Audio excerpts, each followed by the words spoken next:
All right, guys, how you doing? It's Luigi from Off Market Deals and REI Events, and I have two very special guests.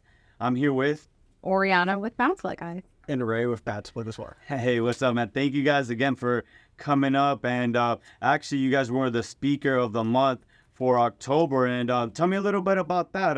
How was your experience working with REI Events? And yeah. I mean, listen, it was amazing. Yeah. First and foremost, it was a full house packed, full of vendors, a lot of great networking, and we were able to really present Padsplit, which I keep saying, REI Events put you guys on Padsplit, and it was a phenomenal night. We were so excited to be here. I love it. I love it. I mean, I've been actually kind of doing my own kind of Padsplit for many years. I have 7 doors currently, and I grew that to 15 doors. So I have 7 properties, but 15 doors. And I was able to do that with the same strategy. Just, I have a co-living house. I make doors where they didn't exist before, and I'm making multifamily returns on single families. It's really, really amazing, guys. I know. I'm so excited. Actually, we connected that way. I saw one of your videos and you were like, oh, I'm doing co-living. And I was like, I love people that do co-living. So I'm like, I need to reach out to him. And that's how we kind of started. I love it. I love it. So yeah. So right now, how many doors did you say you had again? I'm sorry. We have 7 houses. We have 47 doors. 47. How did you fit 47 doors into 7? I have 7. I only have 15. I know. It depended on the layout of the property, but some of them we have like 3 that are 8 bedrooms. We have a couple that are 6, and we have like 1 or 2 that are 5 bedrooms. 5 bedrooms. Okay. Wow. Yeah. So those 5 bedrooms actually really, really make a big difference, right? Our biggest house is 8 bedrooms. So we have 3 properties that have 8 bedrooms. Yep, generating somewhere around $7,000 to $8,000 per month. Wow, that's I'm breathtaking right now, because the name of the game is cash flow, right? So my main business is, I don't know if you guys know, but I'm a wholesaler out of South Florida, but my main passive income is cash flow, right? So the only reason I'm here today, the only reason why we're speaking is so I can get more, so I can close more deals, first of all, so I can buy more doors. I always like to say I'm asset rich, cash poor. I hate seeing money in the bank. And, whenever I have, 80, 100, 120, boom, I'm looking already for my next opportunity or my next asset so I can have more doors. Sleeping money, make no money. Gotta put it to action. Yes. Gotta put it to work, and you guys really maximize it.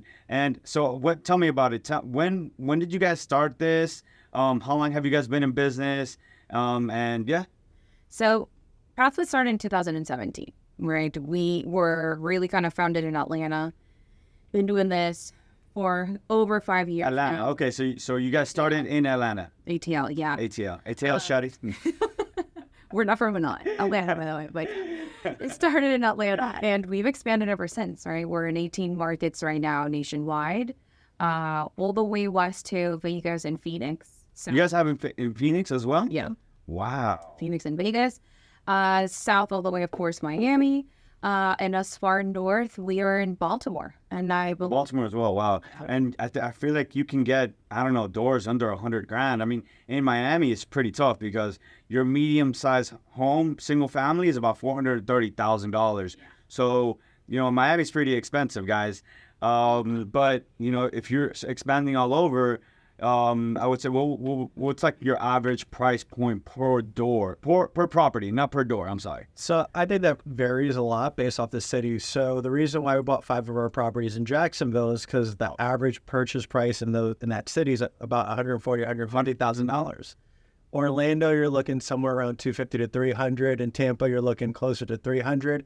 And of course, if you look at Baltimore, you're looking at stuff under $100,000. Exactly. But it's row houses, so you're limited in how many rooms you can put into that house.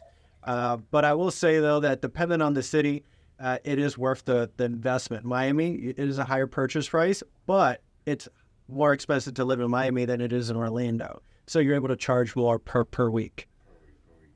Okay. I mean, like you said, Miami's so expensive. It's so expensive as an investor and as a person that's just renting here in Miami. So with more reason, that's why Padsplit is really here to really help both sides of the equation, right? The investor is looking for more cash flow than the person that's actually looking for a room that's actually affordable. So in total, you guys are in how many states?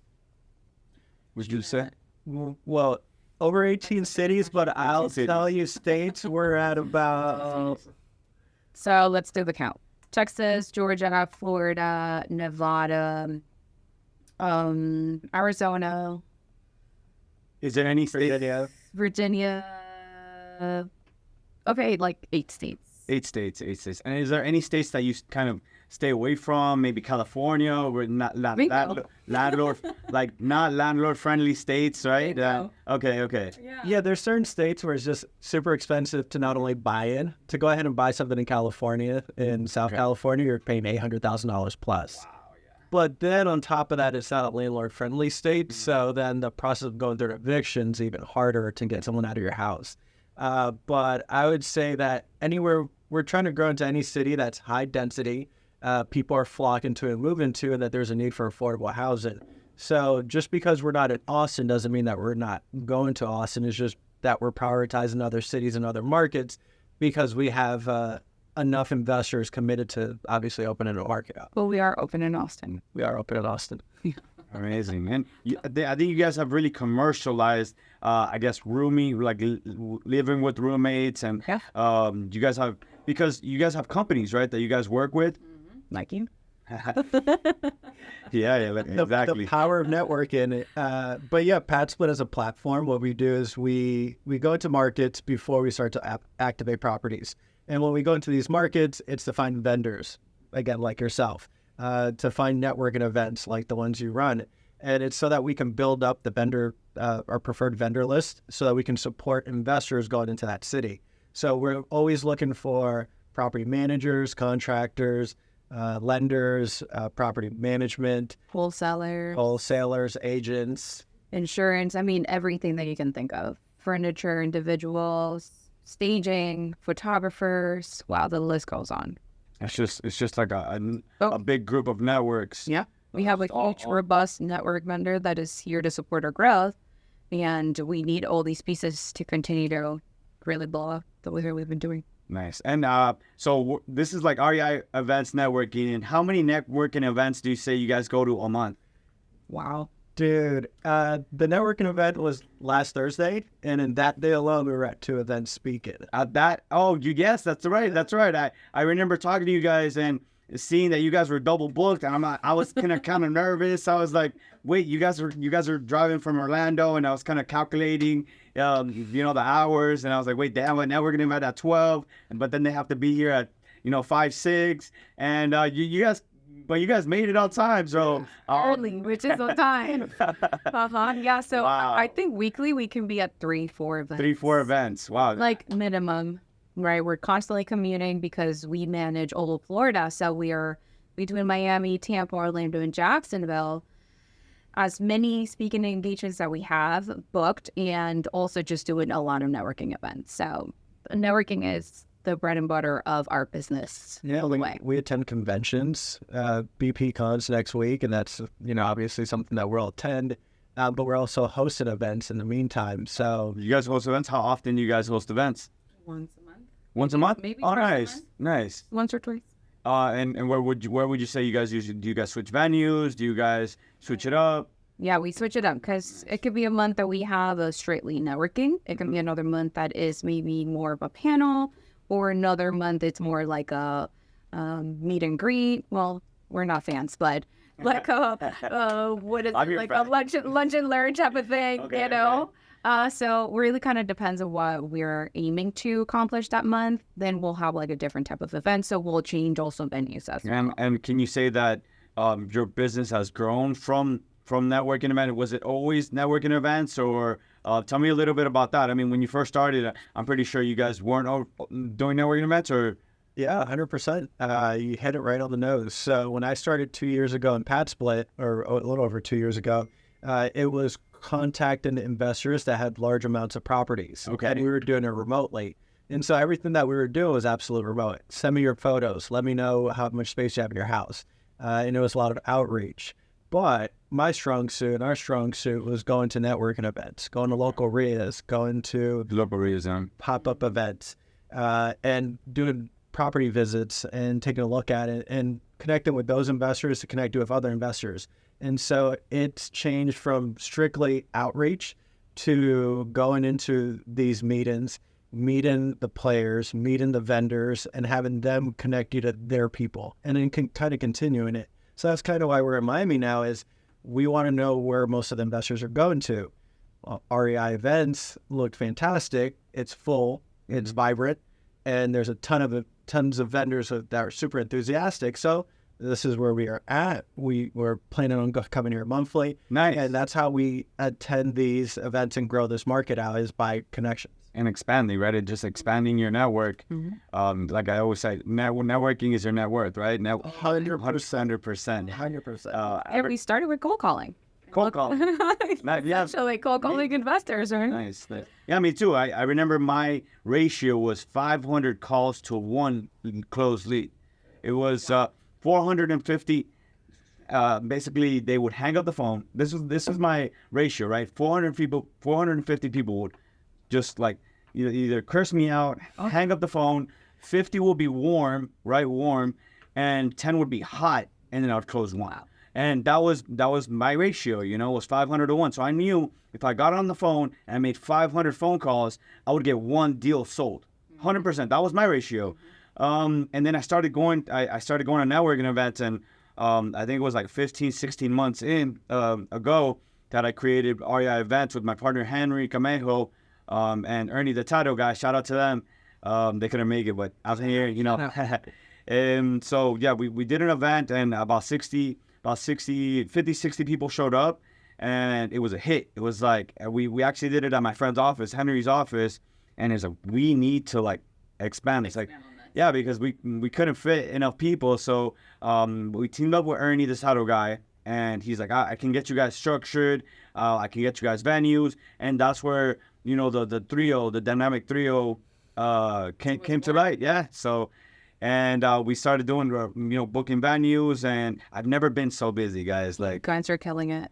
Really busy. Yeah. But there's so much need for that networking, because yes, you go to, like a lunch and learn, or, you're paying for someone's education, but you're not getting that networking time, right? So you're actually providing that space for people to actually connect and meet each other.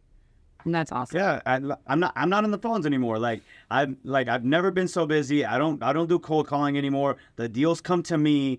I can't remember the last time that I was cold calling, because in July I did 20 deals on the board, and I don't think those came from one cold call. It was the need. It was networking events. It was all people from networking events. So I think that's super important. Oh gosh, we couldn't be about it, really. I was losing my mind making phone calls. If it wasn't for going to these events, man, I'm telling you, Jacksonville wouldn't have blown up the way that Jacksonville blew up. Orlando, Tampa, and now Miami. Word of mouth. I'd swear to everything. First 15 minutes walking into the event on Thursday, man, you introduced me to the very last few minutes of the event. The first person, guy with multifamily, loves the idea and is going to expand his portfolio and make more money. And the very last person I remember was Henry partner. Yes. Where he goes, I have some properties I'd be interested too. So yeah, there you go. Beginning to end, it's, if you know what you're looking for, if you go out there and you announce and you meet people and you speak, you're about to make a connection, start business. 100%. So yeah, let's go back to the beginning, right? Let's go back to the beginning. And were you always in real estate? Was it another profession that you were in before? Or tell me a little bit about that. Wow, I started wholesaling. Oh, really? You were a wholesaler? No way. Wow. Wow. Tell me about your first deal. Tell me. Everybody always remembers their first deal. My first deal was not a deal because it never happened, but it was very embarrassing. Tell us. You remember? Cold calling. Cold calling, right? Yeah. And we're calling, and we finally are able to reach a seller on the phone. Okay. My first call, I do not have a script. I do not have whatsoever experience. And she has like 15 mobile homes. Okay. Phenomenal deal. Wow. It's a package deal, right? The numbers are right. Everything looks good. She's actually interested. And I do not know how to close her. And she's like... And you didn't get a mentor or... my mentor was YouTube tutorials back then. Okay. And this was like 2015, 16, I would say. So there was not a lot of wholesaling education back then. we were just winging it, which was pretty brave, but also kind of stupid. Guys, And she was like, I think I'm hanging up. This is so awkward. You don't know what you're doing. And she just... No, the little extra to it is we're spending our own dollars. marketing dollars. Yeah, 100%. And we were getting the calls. We weren't able to Close them. And so there's nothing worse than not being able to acquire and actually close on the stuff you're spending money on. True. And I hit a long streak of not getting anything. So I'm like, hey, babe, this is our last chance. So where did you guys pivot? You guys would say. Well, it was her idea, actually, because I was the stubborn one in the relationship. I was like, I think we need to join someone that can Okay, of course. teach us. And we essentially trade sweat equity for education, Nice. right? So we joined a team that was doing it. It was somebody that I knew in my network, Okay. right? And we literally started dropping signs, doing all the Bandit signs. Yes, driving for dollars. Yes. We were, dropping a little, offers. submitting offers on MLS, submitting, expired listings. We were also doing tons of mail marketing, like yellow notes, like everything. We have done it, right? But it was through this actual company. It was a small startup, but we did so good there. And we just kind of start building ourselves up from there. And I became the acquisition expert because that was my forte. Talking to sellers, talking to agents, and really understanding those pain points. And his expertise was more on the actual selling side, on the dispo side, and it's just phenomenal. And it's funny that you said finding those solutions, right? Did I hear you say that? Yeah. Because at the end of the day, I don't consider myself a wholesaler. I don't consider myself an agent. At the end of the day, we're problem solvers. We just solve. Well, for me, I just solve problems until the wire hits my bank. That's right. It's just that's what it is. For example, I have one of the deals. I think we were mentioning before we started the podcast about the macaws. I have a $30,000 deal, and right now the problem is these macaws. One of the tenants have macaws. They're 70 years old, or they're really old, and the problem is they don't have a home. So right now we can't close until we find them a house or a home, and that's the problem right now. So I have The to. zoo. I don't know, guys. So if anybody has a home for macaws, or I'll shoot a link in my bio. Please let me know. They urgently need a home. We're rehoming some macaws. We are rehome. Yes, correct. So it's just those type of problems that we find solutions to, that help us out all the time. So really just understanding those pain points for those sellers was so efficient in our success in wholesaling, right? And that's how we started real estate. So we've been doing real estate for 9 years, maybe, going to 9 years, and we love it. We've pivoted so many different times, and co-living is now our passion, is what we breathe, eat, and sleep and dream of. And this is our thing. Yeah, I would say the more doors, the less risk. And you guys have 37, so it's 47. 47 doors, guys. Wow, man, it's really, really astonishing to me, and especially because, for example, you have one mortgage, but you have I would say eight producing units per that one mortgage. So I think it's a genius idea, 100%. It really is, and there's just no way that we cannot see that this is how the future is heading into. Of course, yeah. As living becomes more expensive. I feel like this is just the way that we're headed. It is true. Yeah, we were looking at numbers earlier today for Miami. I know it fluctuates a bit, but for someone to be able to live in Miami general, you're looking at $2,300 a month for a studio. 20 grand. And then for you to be able to qualify for that studio, you need to make 3 times that income. Which translates into I believe you're in the $70-something thousand range. And then in South Beach, it's $2,800, which puts you at just above $100,000 income to be able to qualify for a studio. But as a Padsplit, our average rate's $305 starting off, obviously based off features. But at $305, you're looking at $1,300 for a room a month. And so if you have 7 bedrooms times $1,300, you're looking at 8,000, somewhere in the $8,000 range. And then now if you start to go into a different area, similar to like South Beach or some Pembroke Pines or Hollywood, now you're getting something higher than the 305. So then picture something around $400. And at $400, now you're looking at something that is $1,800 for a room. And for 7 bedrooms, now you're looking at somewhere around $11,000 for that house. But people can do the 1,800 versus the 24, because the 24 comes without utilities, right? The 1,800 is included utilities. So kind of to complement what he mentioned earlier, yes, that 2,300 for a studio, you're making 70,000, but medium income is about 50. So there's this huge gap.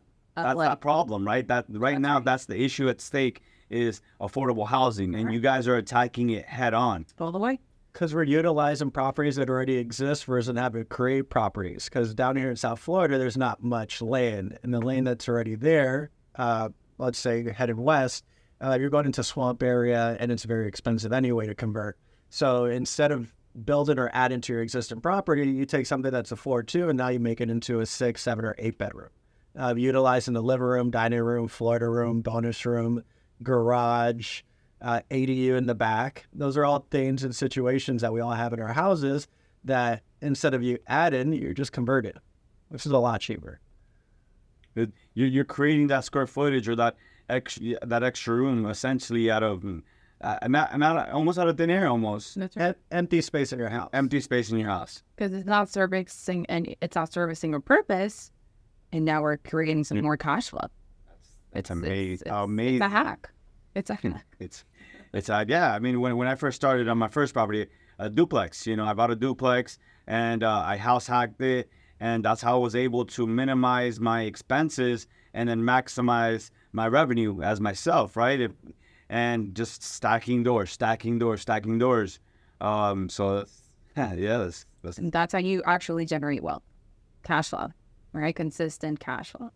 I love flips, but also you got to completely kind of allocate it back again, but it's just cycling money versus cash flow you're constantly just bringing in. So, well, that was not a jab at fix and flips, by the way. I fixed a flip before. You guys do any fix and flips currently? No, the last time we tried to do a fix and flip, we purchased a property, I think it was in November. Sometime around December last year, January, there was kind of a change in the market. Yeah. So then it became an expensive Padsplit. It became a Padsplit. It went from a hotel deal to, it went from a hotel deal, something you lightly flip, into a Padsplit. Yeah, we kept it as a Padsplit. But it cash flows, correct, right? Oh, like crazy. Like $8,000. Well, did you burr it? Were you able to burr it or not yet? Because of the interest rates are we burned. No, we burr everything. You guys were every deal, right?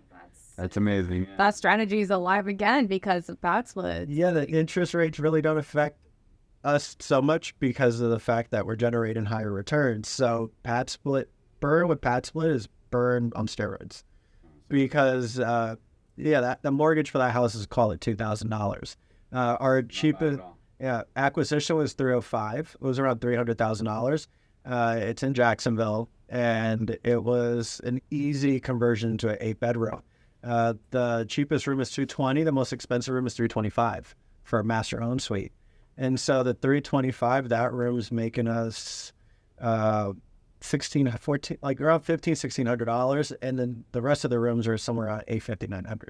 So it makes about $8,000 per month. Wow! So you're cash flowing like about $5,000, right? Mm-hmm. And how much did you put into that house? Would you say was your down payment? It was the many stages of a messed up deal. So okay. 305. Let's say what, 20, 30? I think we put 15%. 15%. We was 15% because we use Easy Street. So it was 15%. Shout out to Easy Street Capital. And then the value of the house came in at, I believe it was 400. At 400. And then so they were able to go ahead and allow us to pull out 75% of value. So I believe we just broke even on the deal. And then to put the walls up, it was somewhere around $18,000. So in furniture, 15 was just yeah.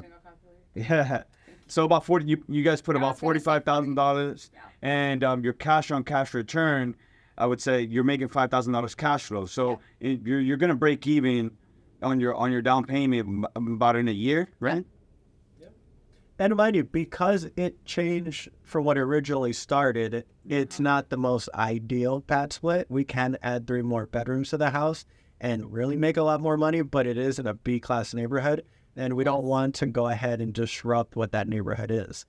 So it's appropriate for that. I would say like one of our more successful properties was a wholesale deal. It was a 3-bedroom, 1-bath. We purchased that $82,000.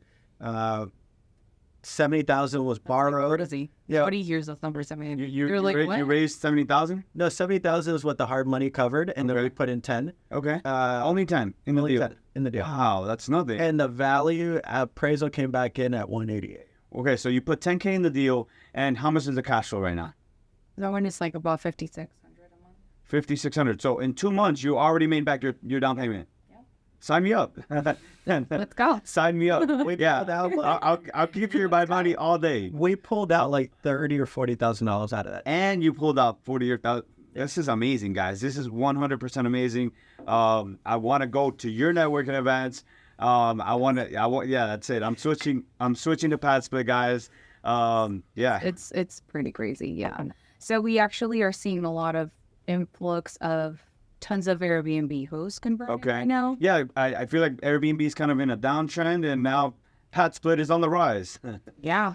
There's more people that need affordable housing in the millions as opposed to people that are being tourists and traveling. Yeah. So yeah, there's certain markets and certain places that's definitely for sure Airbnb type places. So South Beach will probably forever be Airbnb.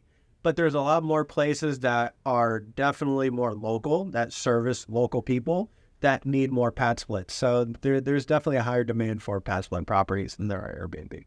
Surely. Especially in the markets that we're going into and the interest rates that people purchased in when they bought their Airbnbs. And the amount of money going into a lot of these properties, the expensive couches, the pickleball setup, the TVs, the Star Wars themed rooms, garage conversions. Instagram walls. Yeah, so instead of all of that, what Padsplit does is it's standard furniture that lasts a while because people are staying in your rooms for 9 to 11 months. Nice. And is there like any setup fee or any startup fee for you guys? Like walk with me the whole onboarding process. Let's say I bought a house right now in Jacksonville for about $100,000. It's a 3-bedroom, 2-bath with a garage. So in my mind, I'm converting that garage, right?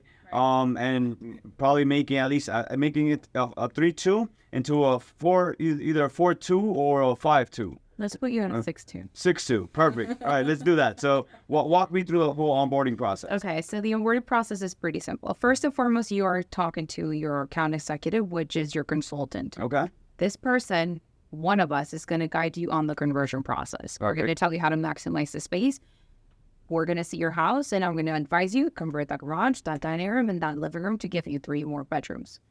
You're going to do the construction. Okay. If you don't have a GC that you trust and believe that is, You guys have a network of GCs? I'll connect you with a GC. Perfect. We might even give you the GC that we use.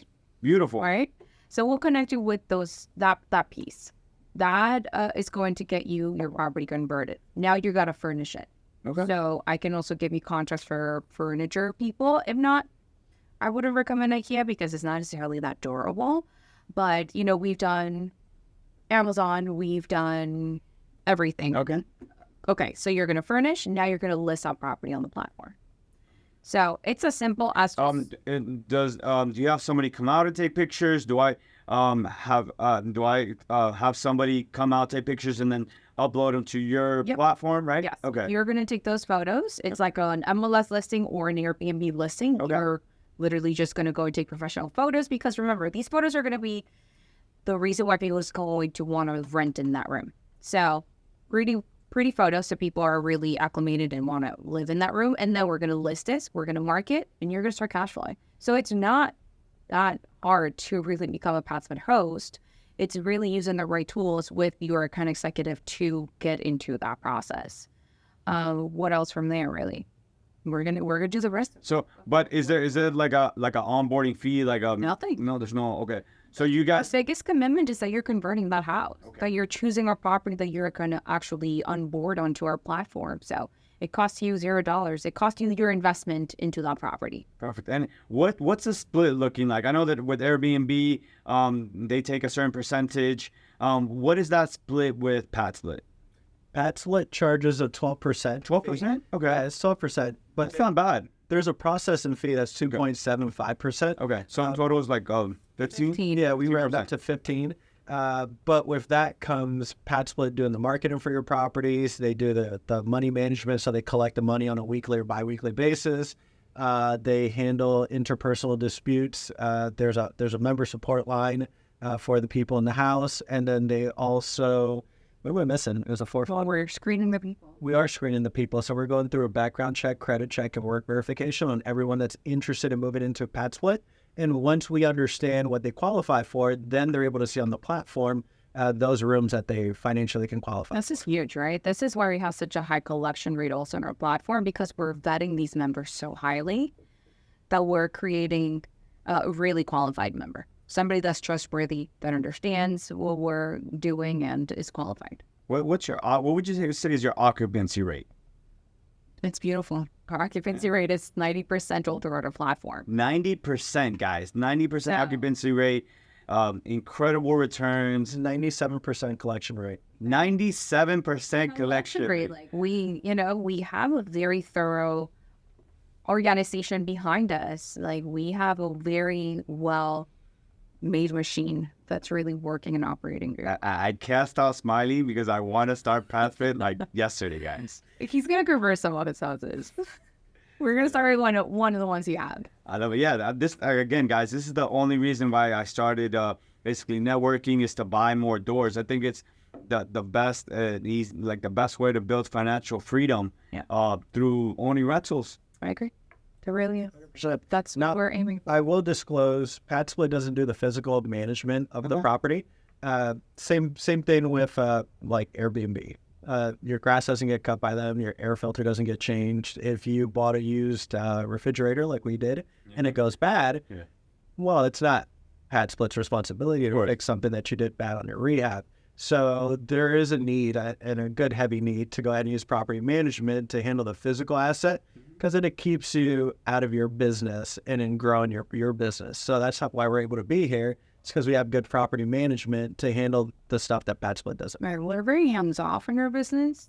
I love that. I love Very passive. passive, hands-off investments, so I could be either, on the phone closing deals and not having to worry about, hey, I don't know, some tenants and disputes. Right? Yeah, absolutely. And that there's so much value in that, and the numbers are so positive that you're still able to have that in there and get really good returns. It's exciting. It's beautiful. I love it, guys. All right, so that was Padsplit, guys. I'm here. It's Luigi from REI Events. I think we pretty much wrapped it up. Yeah, listen, continue to go to REI Events because they're really phenomenal. We'll be there. Off Market Deals is also constantly bringing phenomenal deals. I'm getting what they're getting, and I'm ready to buy some of your deals too in the future. I will throw in there, if you're interested in Padsplit, I'm sure Luigi's going to go ahead and put our information on there, but make sure to reach out to either Oriana or myself so that we can guide you in the process and teach you on how we were able to scale to 47 doors within a year, and how we've gotten people from 0 properties to 260-something units also within a year. So reach out to us, follow us on our socials, our Facebook group as well for hosts that are obviously crushing it in Padsplit. And we look forward to seeing you at these events. 100%, guys. Thank you, guys. REI Events. You might actually see us in Orlando. So Love it. Love it. Let's make it happen. We support you. We got to do an Orlando, Miami event more often anyway. collab, guys. Thank you, guys. REI Events. That's good. Yeah, it's sure good. We'll chop it up. That was good. Wow, that was quick. How long was that? It was 35 minutes. 35, perfect. Perfect. I think it's perfect. Okay, Yeah, people don't like it when it's too long, right? I think 35 minutes is great. I agree. I think 35 minutes is great. Sometimes you don't sit for that long to listen. I encourage you to do Orlando events. I was trying to tell you yesterday, or 2 days ago. You guys